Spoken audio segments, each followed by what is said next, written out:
Today, Marine aviators fly some of the most modern and technologically advanced aircraft in the sky.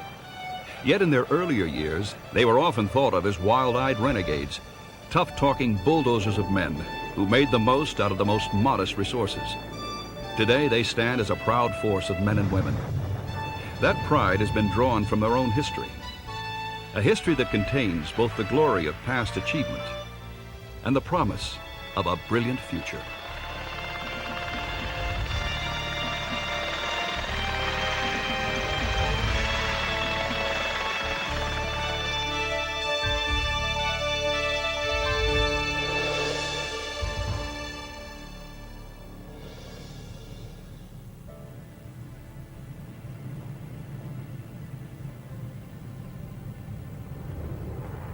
First to fight is the motto of a small and specialized group of fighting men who, for over 200 years, have been the first to be called whenever American interests have been threatened abroad. Their total manpower is only a fraction of the other services, yet they have proven time and again they are the equal of any other force on earth. Their pride, their courage, their esprit de corps are legendary. Send in the Marines has become a national rallying cry. They have fought successfully on land, on sea, and in the air, all around the world.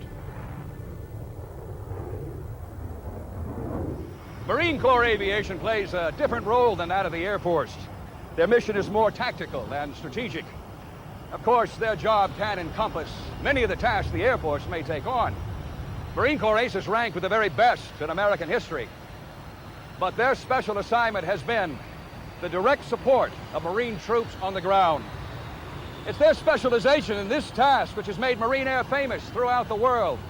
Pilots who can provide close air support, precision work that requires fast, accurate, low-level delivery of bombs and other ordnance on the enemy, often within yards of friendly troops. This is what Marine Air is about.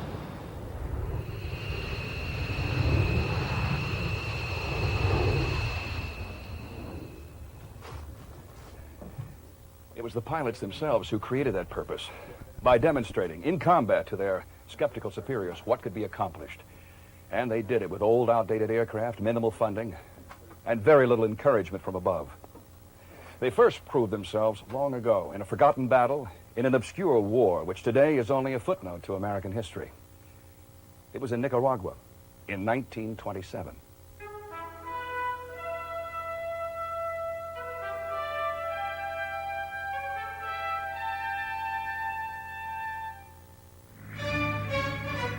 The era was called the Roaring Twenties, and roar they did.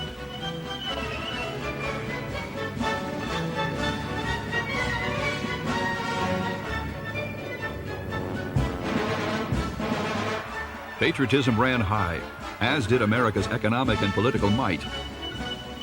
American corporations like the United Fruit Company made big investments in small foreign countries. Many engaged in the celebration of what appeared to be the promise of unlimited prosperity.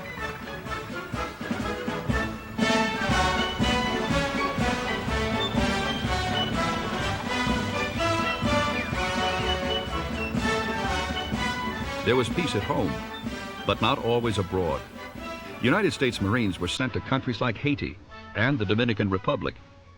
In 1927, additional forces landed in Nicaragua.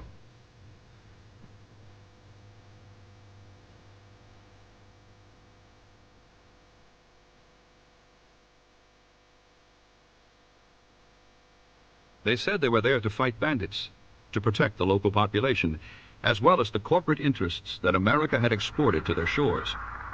With them, they brought airplanes.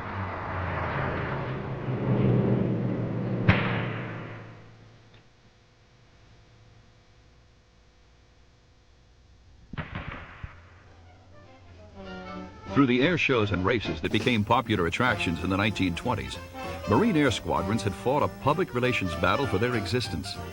Following World War I, 4 squadrons were funded by Congress, a total of little more than 1,000 men, officers, pilots, and ground crew included. Marines, along with all other services, found themselves engaged in a continuing effort to win public approval and funding. Sometimes this involved activities that looked more like headline-hunting stunts than serious military exercises.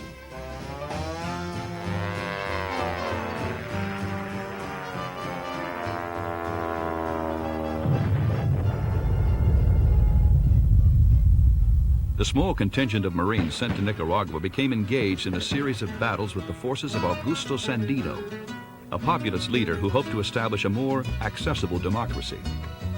On July 16, 1927, word came that a detachment of U.S. Marines and Nicaraguan National Guard had engaged a superior force of Sandino's men in a remote mountain village. Without improved roads leading into the area, it would take 10 days to reinforce them by land. Unaided, they would surely be wiped out.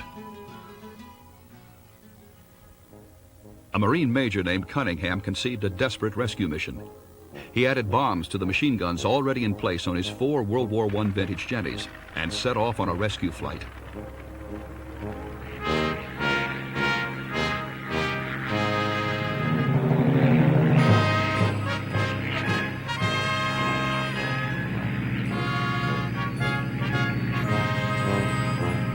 It took a little over an hour to reach the scene of the battle. Once there, he gained radio contact with the Marines on the ground and led his flight in a crude but effective dive bombing raid on a surprised enemy.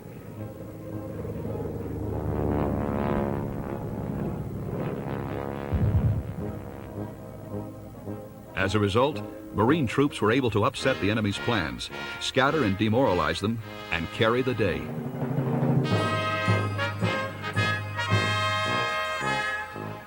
Marine air had previously been limited to the role of observation and reconnaissance. Now, the troops on the ground had the promise of a new resource at their disposal. In the coming decade, as Marines returned from their foreign assignments for training with new equipment and tactics, that resource would not be forgotten.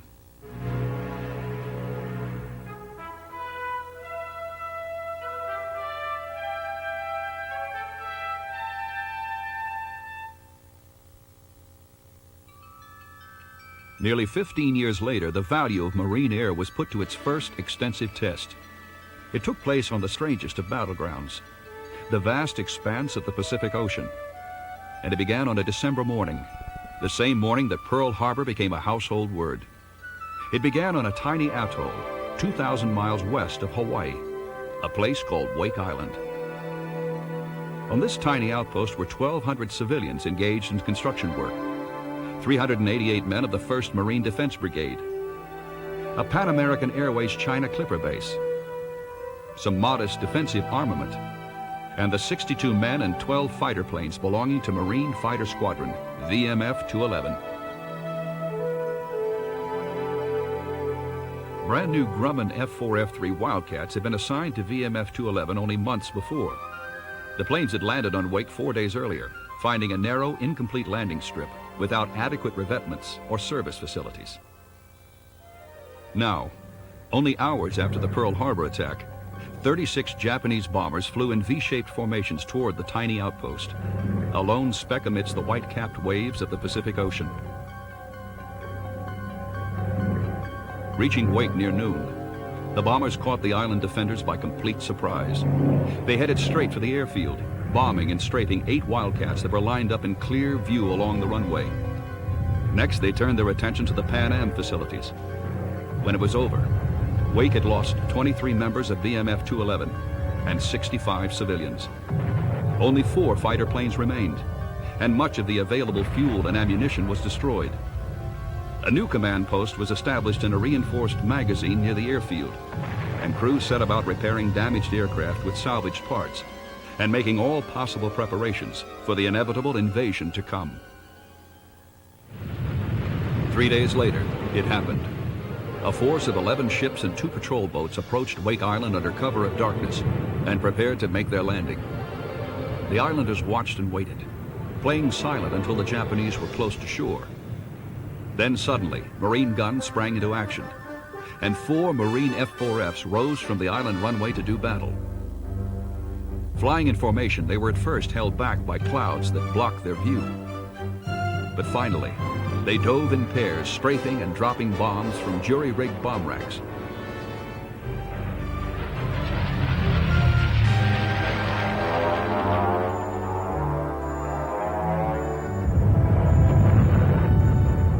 The results were impressive.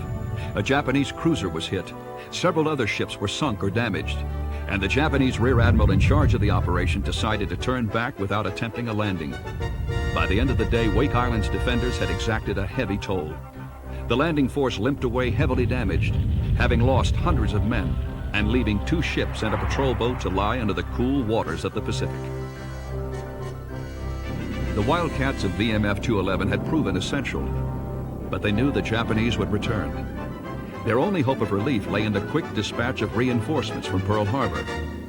But with 2,000 miles of open ocean between Hawaii and Wake Island, there was little hope they could arrive either safely or in time.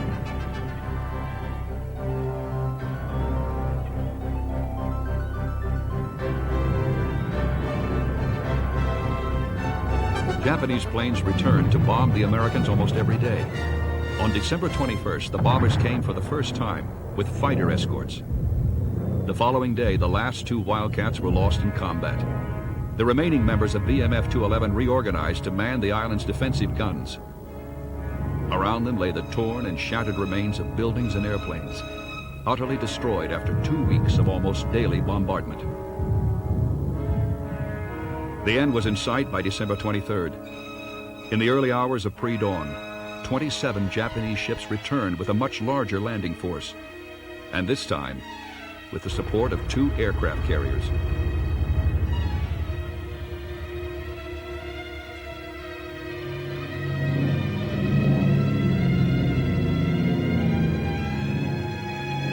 The battle was swift and conclusive. In the face of such enormous odds, the Marines were forced to surrender. The price of victory had been stiff for the Japanese. To defeat a few hundred Marines and a dozen aircraft, the Japanese had accepted the loss of 3 ships, 21 planes, and 820 fighting men. But they had won, and in so doing, they had disturbed a sleeping giant. America was called to action. Marine Corps aviators, hopelessly outnumbered, had fought heroically in defense of Wake Island, but in the early days of Japanese conquest, it was inevitably a delaying action with no real chance of victory. The entire American arsenal was woefully short of the equipment and manpower needed to stave off defeat. Outdated biplanes, obsolete fighters, even training aircraft were used to hold the line in the early months of the war, while a newly awakened and enraged America geared up to produce new planes and the aviators to fly them. But the big question in every mind was, where will Japan strike next?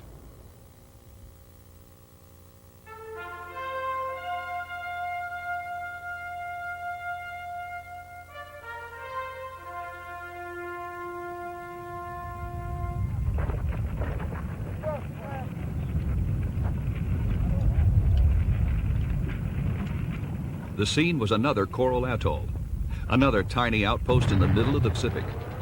And once again, United States Marines were the defenders.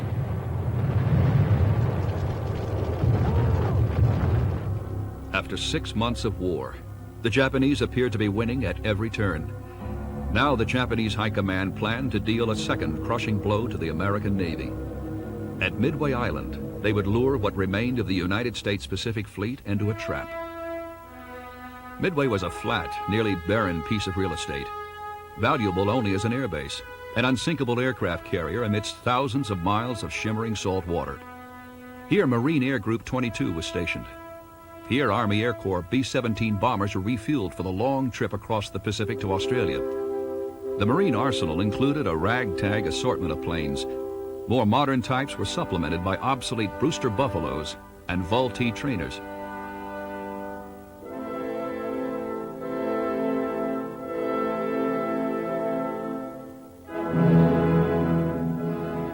But what the Japanese didn't realize was that American admirals had in their possession Japan's own secret codes, and that permitted them to decipher much of the Japanese plans in advance. This allowed them to plan a counter-trap.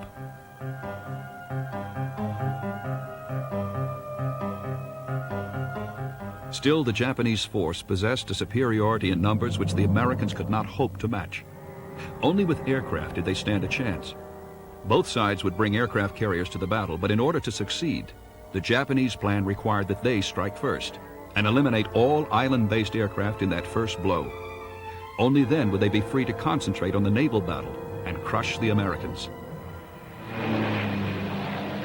On the morning of June 4th, The planes from the main Japanese force took off to strike Midway Island. The battle was on.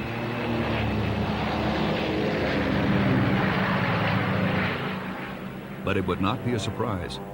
Before enemy planes reached the island, most of the Marine and Army aircraft they were supposed to destroy on the ground had already taken off. Some stayed nearby to meet the incoming Japanese, but most headed out to sea to attack Japanese carriers. That left the defenders on the ground as the principal force to repel a furious wave of attacking Japanese airplanes. This they had to do to save their airstrip, their fuel and ammunition supplies from the destruction that was rained on them from above.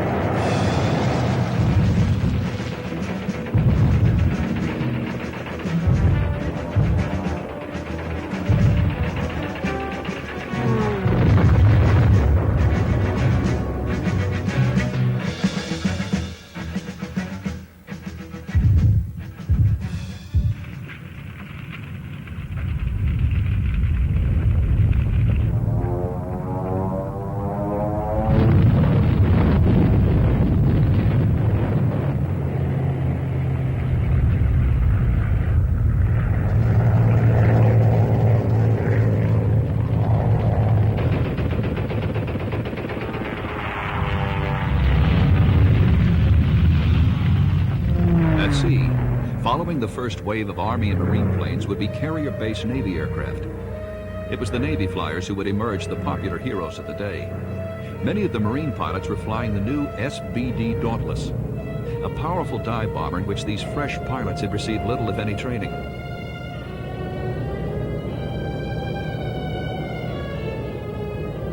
As they began their attack, many were entering combat for the first time. It was a school that permitted no mistakes. The Japanese had fighters and powerful anti-aircraft guns. In the next several hours, the course of the war might very well be determined.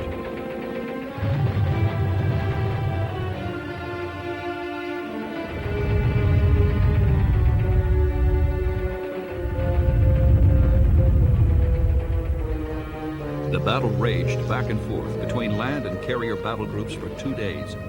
Japanese planes found American carriers as the two sides traded punches.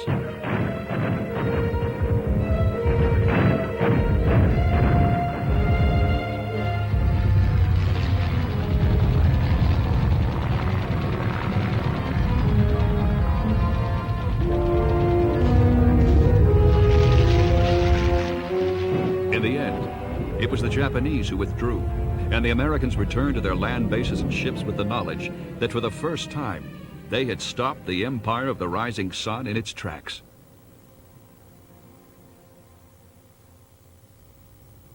It had been an expensive battle for both sides, and the Marine aviators who made up much of the first wave had suffered severely.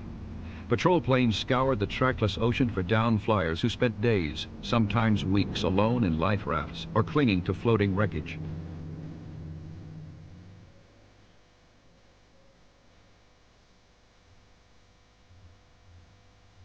They had needed more training and better aircraft, but they had gone against the enemy anyway, and now they might get a chance to do what Marines had always done best, to go on the offensive, to attack rather than to defend.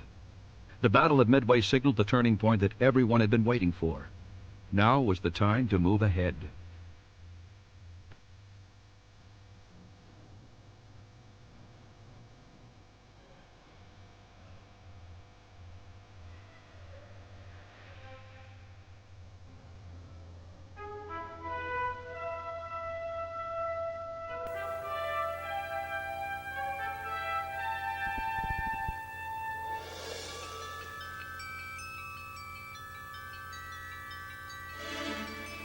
It was 2 months after the Battle of Midway.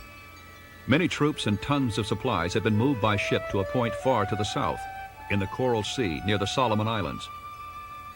This was the greatly anticipated first step back.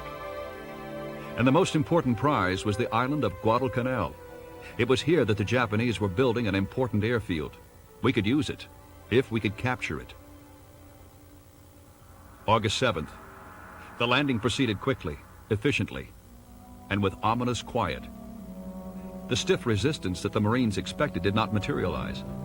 Instead, they established a mile-deep beachhead and began to unload all kinds of supplies: food, ammunition, and gasoline. They had brought enough to supply them for 2 months, and it would take days to unload it all.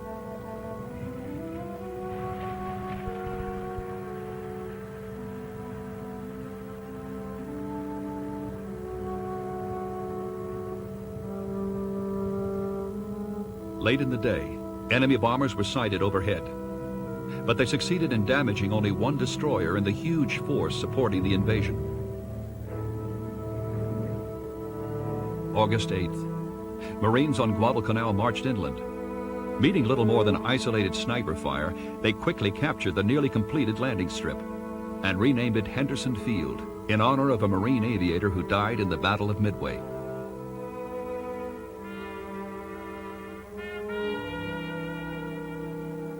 On August 9th, as the Marines began to work on Henderson Field, they received distressing news. Because of serious losses during a night naval battle, amphibious and air support groups would be withdrawn immediately, leaving the Marines already on land to fend for themselves and taking all supplies that remained on board, nearly half of what the Marines had brought with them. The call went out: send us airplanes, now. It took time. The first carrier with planes destined for Guadalcanal had left Hawaii little more than a week before. As they headed southwest, they received updates on conditions in the Solomons. Somewhere inland of Henderson Field were thousands of Japanese troops hiding in the hills. In addition, the Marines were receiving daily raids from enemy bombers. The quiet on Guadalcanal had ended. August 20th, F-4F Wildcats of VMF 223 and Douglas SBD-3 Dauntlesses of VMSB 232 were launched from their carrier while still 200 miles from Guadalcanal. 2 more squadrons were on their way and would arrive 10 days later. When they landed at Henderson Field, a cheer went up all around. At last, the Marines had their own air power with which to fight. The planes were improved, too. The SBD-3s that arrived that day had just been issued to the squadron to replace their old SBD-2s. The newer model plane boasted heavy armor plating and self-sealing fuel tanks. They were put to use immediately. It had become clear that the Japanese intended to defeat the Marines, no matter how high the cost. They had permitted the landing, but had isolated the Marines on the island without a naval force to back them up. Now the Japanese would squeeze and squeeze until the invasion was crushed. This would not be easy at all. The Marines mounted a full-fledged offensive that combined artillery, airstrikes, and lots of hot, close-in jungle fighting in a furious effort to take every inch of this large island, half the size of the state of Connecticut. Now the improvised tactics of 1927 were put to use again. SBD Dauntlesses rose from the field, carrying bombs under their wings for short trips that would take them just past the front lines of battle.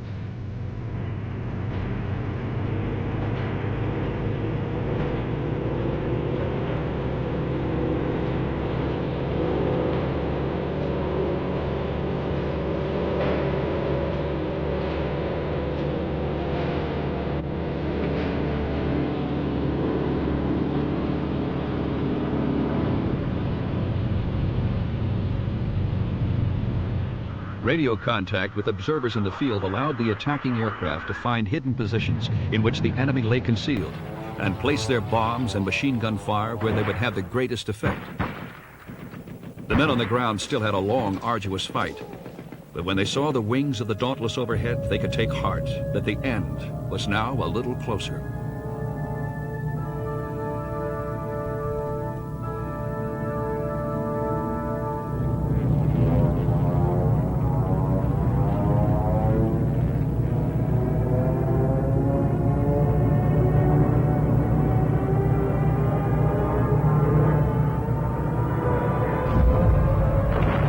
As time went on, many more aircraft, Marine, Army, and Navy, arrived at Henderson Field.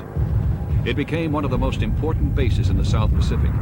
Time and again, the Japanese tried to put it out of commission, and the battle on Guadalcanal itself raged for 6 months before the Allies could call the island all their own. But by that time, it was clear that Japanese expansion had been reversed.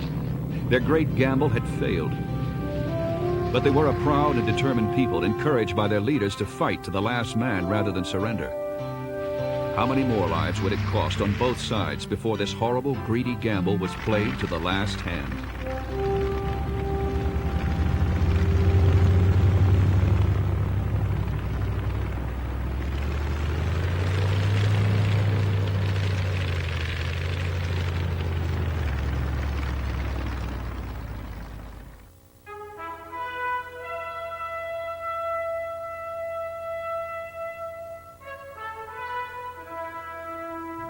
It was now more than 2 years later.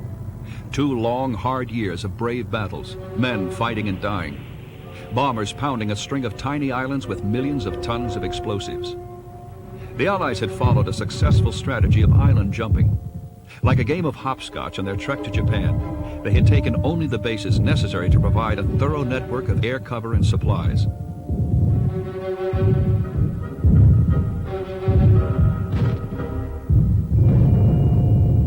And now, after 2 years, the guns of the fleet set their aim on the tiny island of Okinawa, only 350 miles from Japan. The coming invasion would prove the culmination of all that the Allied Pacific forces had learned during the war. This was to be the largest invasion of the Pacific War. 180,000 ground troops, with 360,000 more providing support of all kinds. More ships, more airplanes from all services and all countries than had ever before been thrown at the Japanese. Air and ground forces would be set against 85,000 enemy troops at the start of the invasion. But this force could swell to almost double that size, with reinforcements from nearby islands, local militia, and even militarized civilians. For when the Allies flew over the island of Okinawa, they did not possess the psychological advantage of liberating a recently enslaved population. The Japanese had considered Okinawa their own since the 17th century. To invade this tiny island, 1/5 the size of Guadalcanal, was like invading Japan itself. First target for Marine aviators would be airfields and local shipping. Every plane destroyed on the ground meant one less to destroy in the air. At this point in the war, the Japanese were running short of trained pilots, but young men entered training daily. Japan had no shortage of youth willing to sacrifice their lives to the cause. April 1st, the invasion began. The 1st and 6th Divisions were the first Marines off the ships. They would be followed by the 2nd and 5th. Using tactics now familiar, the Japanese did not seriously oppose the initial landings. But it would not stay that way.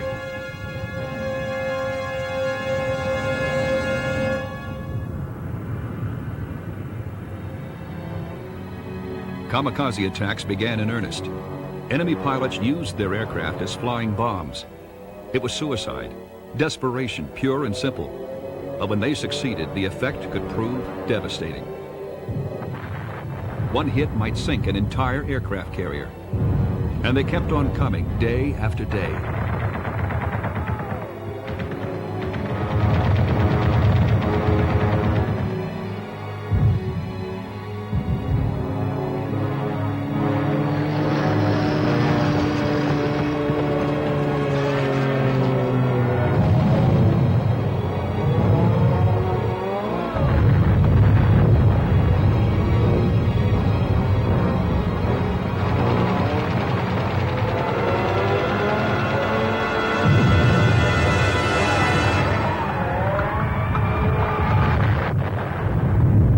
April 4th. After 3 days of relatively easy going, American forces ran head-on into the Shuri Line, a series of well-sited, camouflaged defensive positions, many dug into the earth and stone. The Americans fought with tanks, artillery, flamethrowers, and used explosives to blast their adversaries out of caves and tunnels.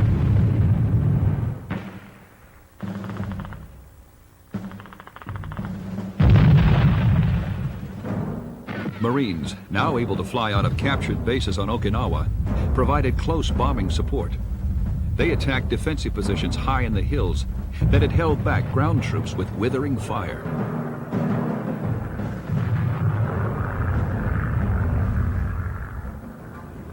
Over the last 2 years, new aircraft had come online.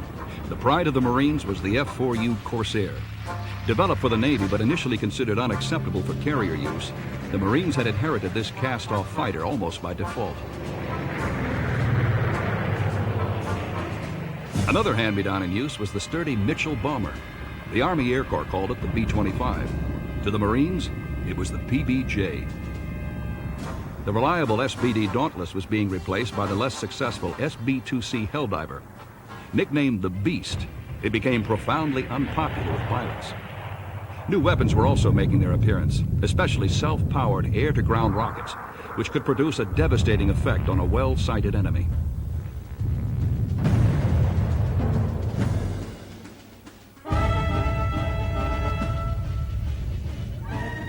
The Marines on the ground gave the Corsair a nickname, the Sweetheart of Okinawa. But the Japanese had a different name for the bird that dove on them with an odd, high-pitched sound, created by rushing air in its wing-mounted oil coolers. They called it Whistling Death.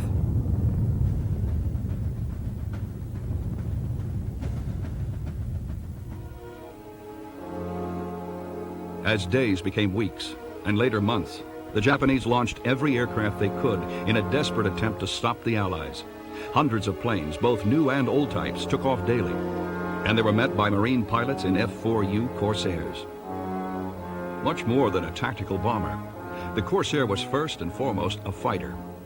Its 18-cylinder engine could develop as much as 2,000 horsepower, making it one of the most powerful fighters in the sky, clearly more than a match for even the best Japanese counterpart.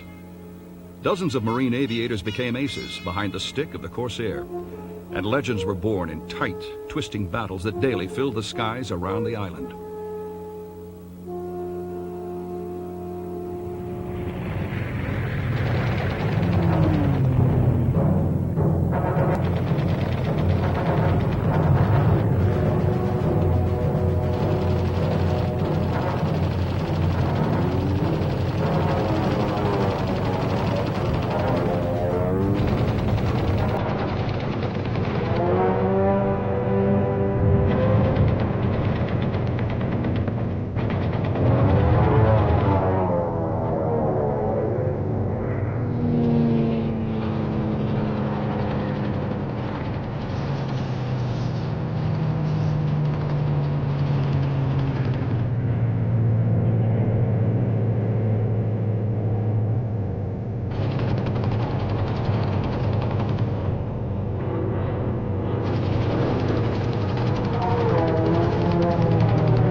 The last days of the war also saw successful experiments in the evacuation of wounded men from near the front lines. It was a practice that could save a significant percentage of seriously injured GIs.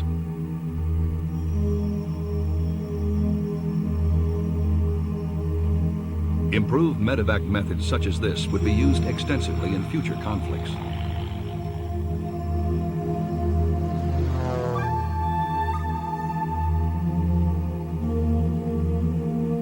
The fighting continued through the month of April. Word came in May of the surrender of Germany, but still the battle went on. Finally, in June, the last strongholds fell to the Americans. A little more than 6 weeks later, the first atomic bomb fell upon Hiroshima, bringing World War II to a swift and violent conclusion. Out of these ashes, a new nation and a new world would have to be built. What that might bring for the generations that were to inherit it, only time would tell.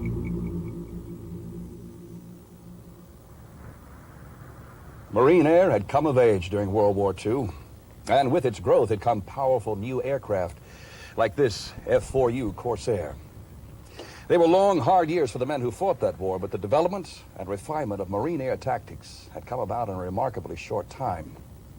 However, in the post-war years, there were many who believed that the emergence of the new and independent United States Air Force in 1947 eliminated the need for a separate Marine air arm.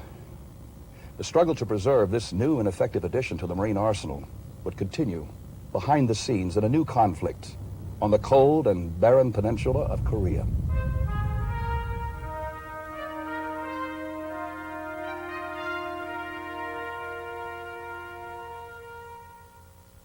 Only 5 years after the close of World War II, bullets were flying again.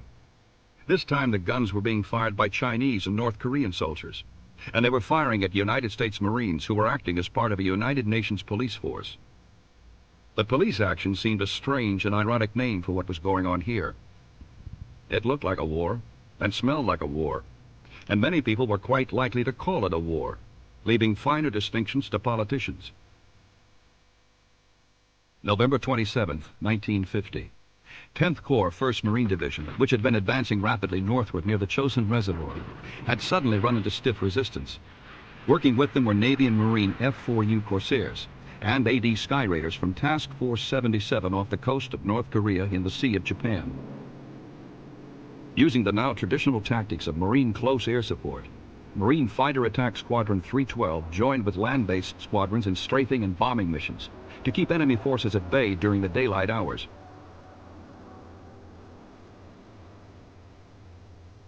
Forward air controllers, who were actually Marine pilots on the ground, used radio communication to pinpoint the exact location of sniper sites.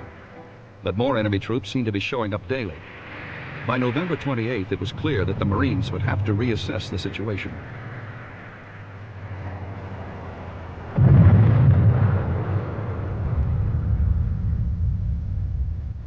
Marine troops landing at Hungnam Harbor had penetrated deep into the interior of Communist North Korea in their latest offensive.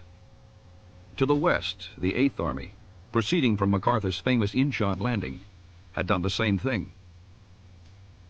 But on November 1st, China had aggressively entered the war, saving the North Korean communists from being pushed off the map.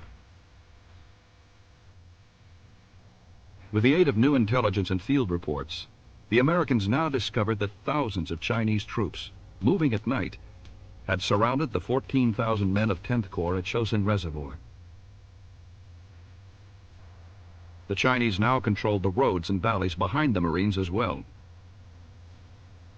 10th Corps was surrounded and thoroughly cut off from their lines of supply.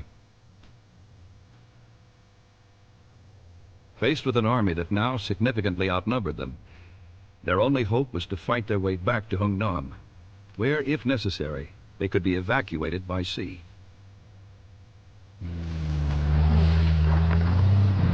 December 1st.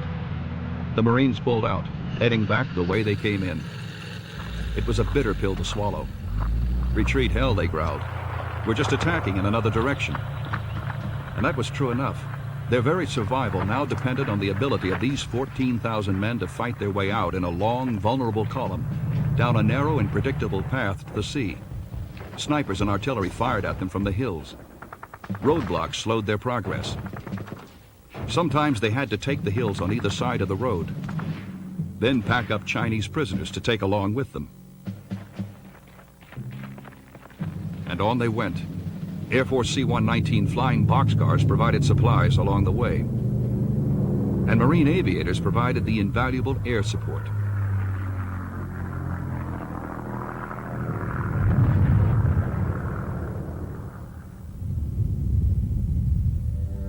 Earlier in the war, Marine Air had been placed under the jurisdiction of MacArthur's Far East Air Force. This meant that for the first time, Marines had to submit their daily requests for air support to headquarters in Japan, as much as 16 hours before they were to be carried out. This was acceptable procedure for strategic bombing, but Marine commanders considered it an obstruction to good tactical practice as they had developed it. Technically, the Air Force generals could also give higher priority to Army operations to the west that were not usually part of the Marine Corps job. A more sinister rumor suggested that this could be an Air Force plan to prove to Congress that Marine Air was merely an unnecessary duplication of service, requiring Air Force control to work efficiently, and might therefore be financially expendable. If this was the plan, and it doesn't seem to have been, it never reached its goal. After some struggle, the Marines managed to keep their priorities and the local control of their own units, although on paper, they remained under the Far East Air Force Command. As a result, they were able to mount an impressive campaign to help 10th Corps fight their way back to Hungnam. This kept them almost constantly in the air from late November through the first 2 weeks of December.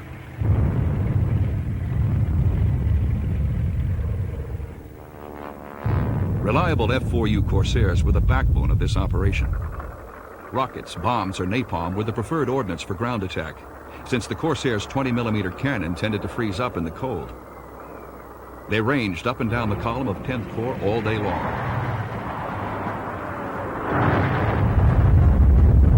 Our 5D transports were rigged as tactical air direction centers to coordinate operations from the best possible vantage point. Completing the picture were small spotter planes that could act as forward air controllers for individual strikes when a controller on the ground was not practical.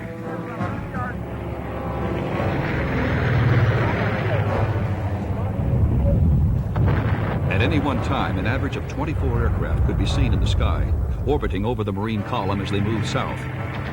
The ambush busters, as they were called, made all the difference. The breakout succeeded.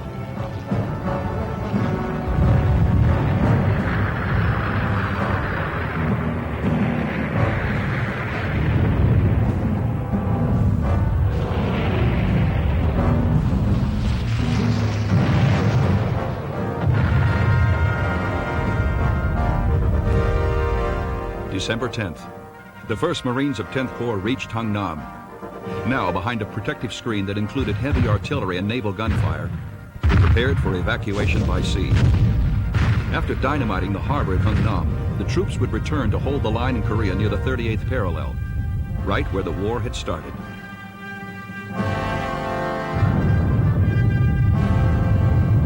Ultimately, communist aggression had failed to significantly alter the political map of Korea. No ground had been gained or lost. Yet it had proven a fruitful time for marine aviation.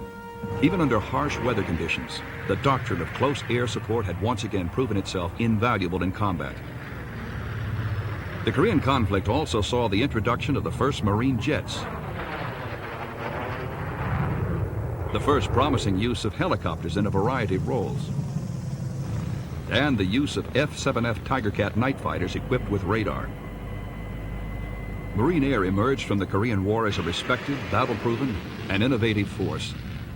A force to be reckoned with. The old questions would never be asked again.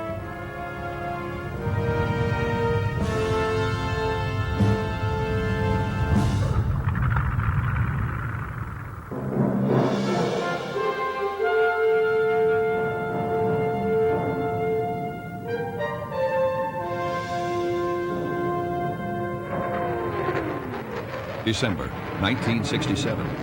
Location: the hills surrounding Khe Sanh, a sparsely populated plateau in the extreme northwest corner of South Vietnam. The Marines had been here since 1966. After a year of quiet, some hill battles had flared briefly in the spring, but now it looked like a bigger conflict was brewing. Intelligence sources suggested that at least 2 full NVA divisions had crossed the nearby demilitarized zone and Laotian border, and were digging in somewhere in these hills for what must be a major offensive, probably tied to the Vietnamese New Year, which would come at the end of January. Accordingly, the Marines have been building up their defenses, resurfacing the dirt airstrip at Khe Sanh Combat Base, adding new troop strength and stockpiling arms and supplies for the anticipated battle. Khe Sanh had become a veritable fortress in the countryside.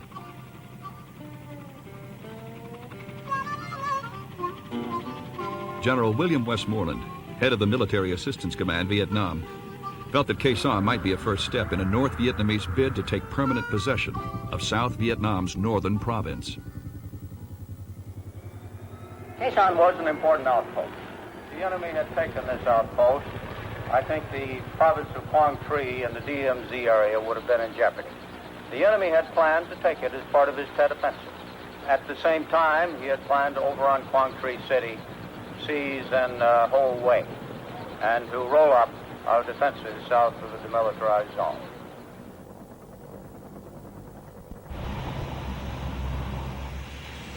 And so still more troops began to arrive.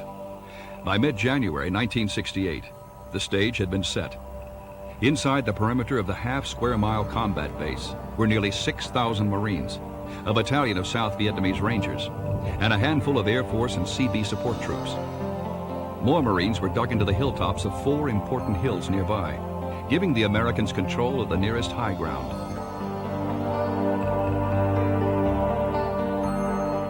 But somewhere beyond the sandbags and concertina wire was the largest force mustered by the enemy to date. 20,000 North Vietnamese Army troops.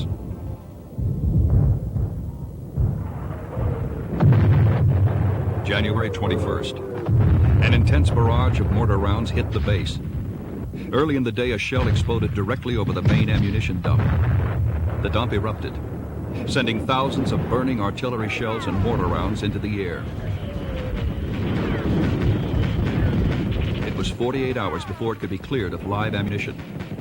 As the Marines fought back, a cache of tear gas was also hit. January 22nd. Upon receiving word of the attack, Operation Niagara got rapidly underway.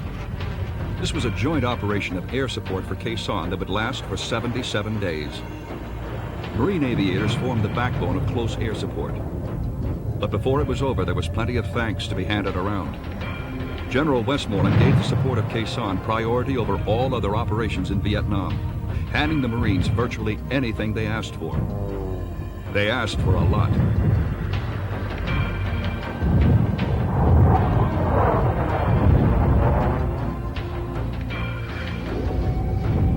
Both air support and artillery were supervised by the FSCC, or Fire Support Coordination Center at Khe Sanh, so the control was kept locally. Much as in Korea, an airborne command and control center and airborne forward air controllers kept things running smoothly and accurately. Day after day, Marine F-4s, A-4s, A-6s, and F-8s pounded enemy positions with ordnance, hour after hour.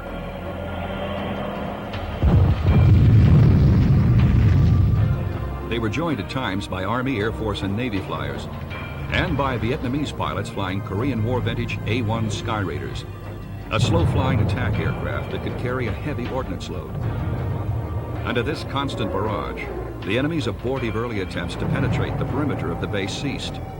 A prolonged period of continuous daily shelling began.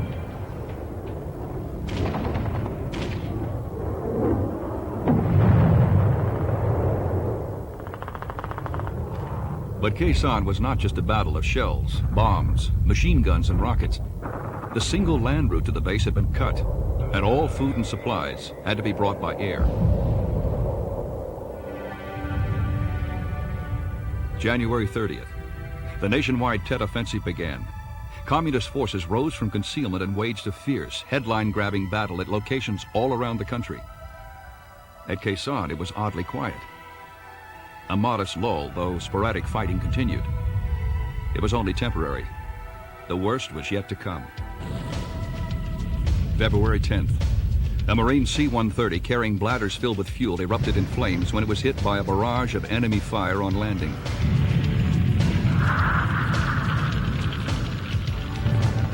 From now on, C-130s would use an ingenious method of deplaning their cargo that kept them near the ground for the shortest amount of time possible. When rain, fog, or heavy overcast precluded safe landing, the supplies came anyway. The Marines boasted, "We're knee-deep in bullets, beans, and bandages." Morale was not a problem here.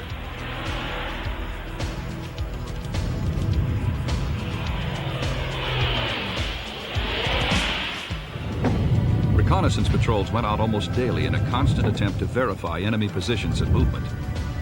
In some cases, the fighting was eyeball to eyeball, and there were casualties. Throughout the Vietnam War, medical evacuation had become the specialty of the helicopter. CH-53 and CH-46 crews braved uncertain weather and enemy fire to get seriously wounded soldiers to timely medical attention.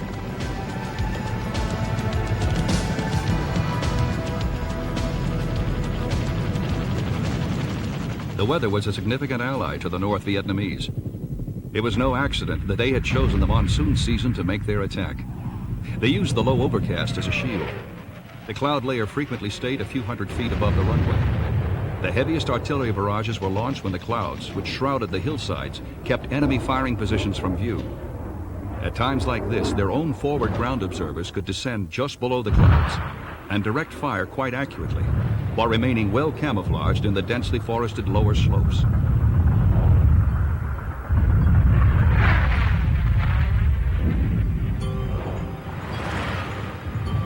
The North Vietnamese force was so large and spread out that Air Force B-52s could be called in.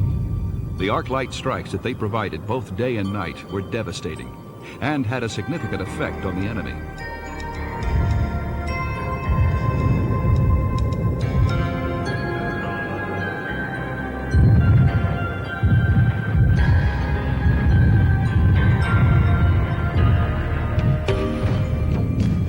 In the press, it was called the Siege of Quezon. That was a picture that the Marines felt inappropriate. Webster's defined siege as the act or process of surrounding and attacking a fortified place in such a way as to isolate it from help and supplies, thereby making capture possible. The NVA had done this to the French many years before Dien Bien Phu, but they did not do it here. Once the dimension of air power had been added, it was no longer sufficient merely to surround your adversary on the ground. Wars were fought in 3 dimensions now, and the Marines at Quezon were never for a moment isolated from help and supplies. In the end, the North Vietnamese simply gave up and left. No ground had been taken. Their Tet Offensive had failed long ago. They would have to find another way to stop the United States Armed Forces.